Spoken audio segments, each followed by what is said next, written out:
बिस्मिल्लाहिर्रहमानिर्रहीम। Welcome to psychology hub. तो आज जो हम लेक्चर करने जा रहे हैं वो है जेंडर इशू इन साइकोलॉजी का लेक्चर नंबर 7। इसमें बेसिकली ये बताया गया है कि बायोलॉजिकल डिफरेंसेस कौन कौन से होते हैं इन genders. Three types of differences is available in this lecture. इन्होंने डिस्कस किए हुए हैं। सबसे पहला in chromosomes, in hormones and in structure of nervous system. सबसे ज़्यादा जो इस लेक्चर में हमने पढ़ने वाले हैं वो है हार्मोन्स और क्रोमोसोम्स का। तो देख लेते हैं क्या है। Hormones and chromosomes are the basic masculinity and femininity structural units and carries out of heredity. ये क्या कह रहे हैं कि सबसे पहले तो ये बेसिस बनते हैं कि एक जो इंसान है वो मर्द होगा या औरत। And the next is heredity. The secondly chromosomes हमें हेरेडिटी मतलब विरासत। जैसे हमारी आइज़, अगर हमारे पेरेंट्स की आइज़ ब्लैक या ब्राउन है तो हमारी भी आइज़ वैसी ही होंगी। ये सब इंफॉर्मेशन क्रोमोसोम्स कैरी करते हैं और ये सब जेनेटिक इंफॉर्मेशन कहलाती है। इसके नीचे क्या लिखा हुआ है, endocrine system is a network of glands that produce and secrete chemical messengers. यानी कि हार्मोन्स, एंडोक्राइन जो सिस्टम है इसकी वजह से हार्मोन्स रिलीज़ होते हैं डायरेक्टली इनटू ब्लड स्ट्रीम, और फिर ये आगे जाकर दूसरे जो हमारे बॉडी के पार्ट्स हैं उनको जाके ये मैसेज डिलीवर करते हैं। देख लेते हैं ये हार्मोन्स एंड क्रोमोसोम्स। ये स्टार्टिंग में वही लिखी हुई है information that endocrine system is a network of glands.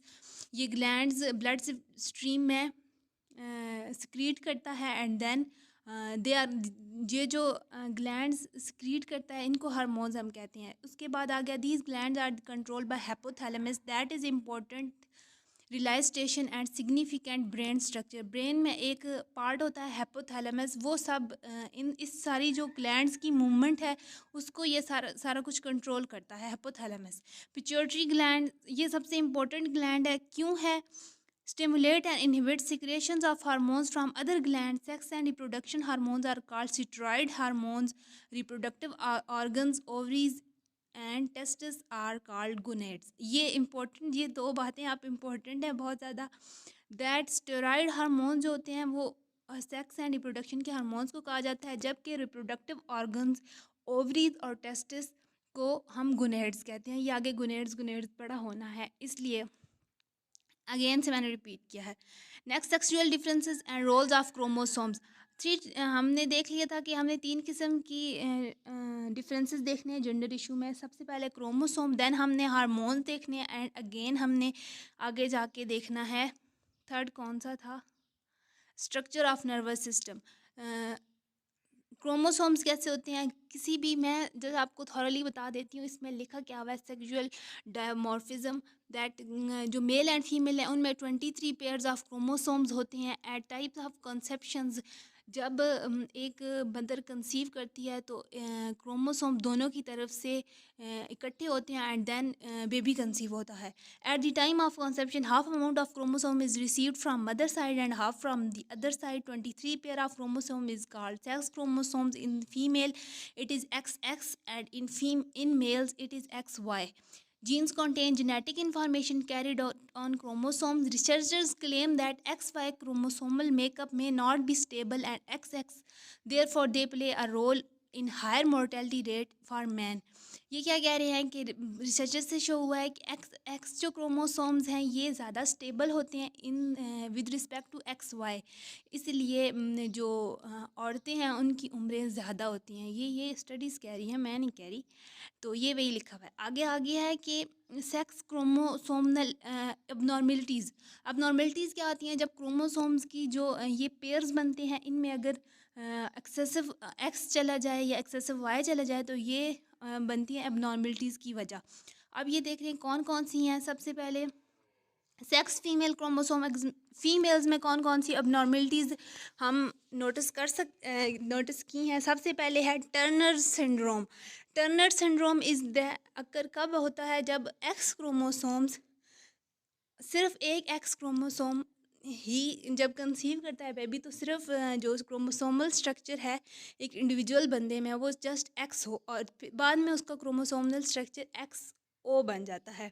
In such cases क्या फिर इसमें कौन कौन सी मतलब ये बीमारी है, एक किस्म की अबनॉर्मेलिटीज़ है तो इसमें होता क्या है कि फ़ीमेल जो होती है उनकी हाइट बहुत कम होती है, यानी कि 4'7" तक। उसके अलावा और क्या होती है, वेब्ड नेक्ड होती है, स्मॉल जॉज होती हैं, हाईली रेस्ट प्लेट्स होती हैं। They generally lack prominent female reproductive abilities, मतलब उनकी रिप्रोडक्शन एबिलिटी जो होती है वो थोड़ी सी कम होती है। These are exceptionally small, widely spread breast, broad shield shaped। ये जैसे उन्होंने बताई हुई हैं जो अपीयरेंस में आती हैं या फिर मेडिकली जो मतलब उसके अंदर सिम्टम्स नज़र आते हैं इस सिंड्रोम की वजह से, टर्नर सिंड्रोम्स की वजह से।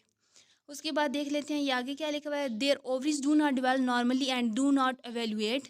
फिर इनको कंसीव करने में भी मुश्किल आती है। They also have a higher than average incident of thyroid disease. इनमें थायराइड की डिजीज़ होने के चांसेस भी एवरेज से ज़्यादा हो जाते हैं। Current estimate of its frequency is from 1 in 3000 females और इन्फेनेंट्स। और बच्चों में क्या होती है, जब फीमेल बच्चियाँ होती हैं 1 to 1 in 5000। तो ये अगर ये जल्दी डायग्नोज हो जाए तो उसके बाद इसका इलाज वगैरह हो जाता है एंड देन ये ठीक भी हो सकता है। Next is the Meta female और ट्रिपल एक्स फीमेल। इसमें क्या होता है, सच फीमेल इनहेरिट 3 क्रोमोसोम्स। वैसे तो एक एक्स एंड एक वाई होता है फीमेल में, लेकिन जब ये होता है क्रोमोसोमल स्ट्रक्चर तो इसमें सारे एक्स हो जाते हैं। तो ऐसे जो होते हैं वो सुपर फीमेल्स भी इनको कहा जाता है एंड दे आर लार्जर, बहुत टाल होने लग पड़ती हैं। ऐसी जो बच्चियाँ होती हैं they have normal development of sexual characteristics and fertile. बाकी सब कुछ सही होता है, लेकिन इनका जो साइज़ होता है वो थोड़ा सा हाइट जो ज़्यादा बड़ी हो जाती है। इसके अलावा इनके अंदर emotionally immature of their size during childhood, थोड़ी सी इमोशनली इमेच्योर होती है क्योंकि ये बिहेवियर पे भी अफेक्ट करती हैं। Male sex chromosomes abnormalities. अब मेल्स में कौन कौन सी होती है, सबसे पहले क्लिनफेल्टर syndrome. Individual with this syndrome inherit one extra X chromosomes and their chromosomal structure is XXY. They characteristically have relatively high-pitched voice, feminine body contour, as well as breast enlargement and the comparatively little facial and body hairs. अब ये जो जिनमें ये syndrome पाया जाता है mails में होता है बेसिकली, ये इसमें 2 एक्स और 1 वाई होता है। यूजली मेल में एक एक्स और 1 वाई होता है, जबकि फीमेल्स में दोनों एक्स होते हैं। तो मैंने ऊपर गलत कह दी था, सॉरी। तो इधर जो मेल्स में होता है एक एक्स और 1 वाई होना चाहिए, लेकिन ये क्योंकि सिंड्रोम है तो इसमें एक्सेसिव एक्स आ जाते हैं, तो इसलिए ये सिंड्रोम हो जाता है। इनमें फ़ीमेल कैरेक्टरिस्टिक्स थोड़ी सी बढ़ जाती हैं और मतलब बॉडी पे हेयर उनके कम आते हैं, हालांकि मेल के ज़्यादा होते हैं। तो ये वाली होती हैं। इसके बाद क्या होता है नेक्स्ट जी, दे आर स्टाइल और nearly and their testes and prostates gland are small as result they produce. इनको फिर रिप्रोडक्टरी ऑर्गन्स जो होते हैं उनकी डेवलप करने में भी थोड़ी सी प्रॉब्लम होती है।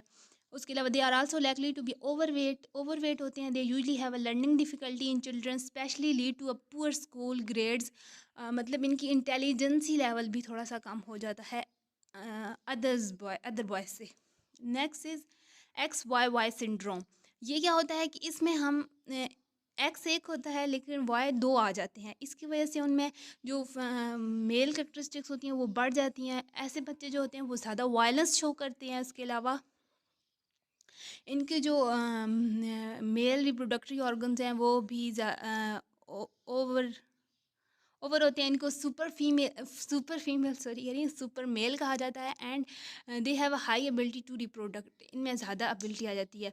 Early studies of XYY syndrome done in Europe prison. Initially prison में ये स्टडी की गई थी, तो वहाँ पता चला था कि जिनमें ये सिंड्रोम पाया जाता है वो वायलेंस में ज़्यादा इन्वॉल्व होते हैं। और उसके बाद एक और स्टडी हुई थी, उसमें बताया गया था कि ये लोग ज़्यादा वायलेंस करते हैं, उसके बाद अपनी बीवियों को मारते भी हैं। मतलब एक्स्ट्रा उनको रूल करने की में कि उनके बिहेवियर में ये आ जाता है।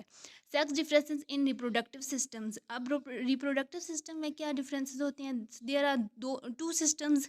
वॉल्फियन सिस्टम ये मेल्स का सिस्टम है और मलेरियन सिस्टम ये जो है ये फीमेल का सिस्टम है। उसके बाद क्या है, internal sex organ develop start after 6 week of conception but these organs are not different in this stage. सबसे पहले जो एंड्रोजन होता है, एंड्रोजन वो मेल्स का मेल के रिप्रोडक्टिव सिस्टम्स के लिए यूज़ होता है एंड एस्ट्रोजन फीमेल के लिए। जब बेबी कंसीव करता है, जब बेबी डिवेल्प हो रहा होता है, स्टार्टिंग में ये दोनों होते हैं और फिर आगे जाकर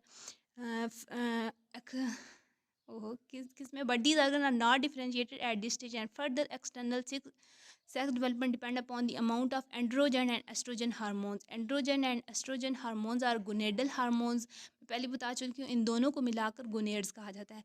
बस sex produce these two hormones but in male androgen and in female estrogen are in great proportion. अगर जिस बेबी में एंड्रोजन ज़्यादा होगा वो मेल कंसिडर होता है, और जिसमें एस्ट्रोजन ज़्यादा हो जाए वो फीमेल. देन आप लोग ये पढ़ लेना, बहुत ही आसान है.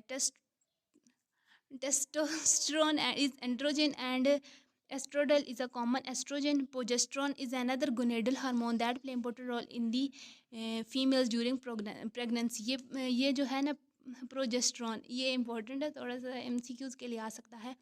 रिप्रोडक्शन. उसके बाद ये जो इतनी बड़ी बड़ी इन्होंने लिखा हुआ है, यहाँ मैं थॉरली आपको बता देती हूँ कि यहाँ लिखा हुआ क्या है.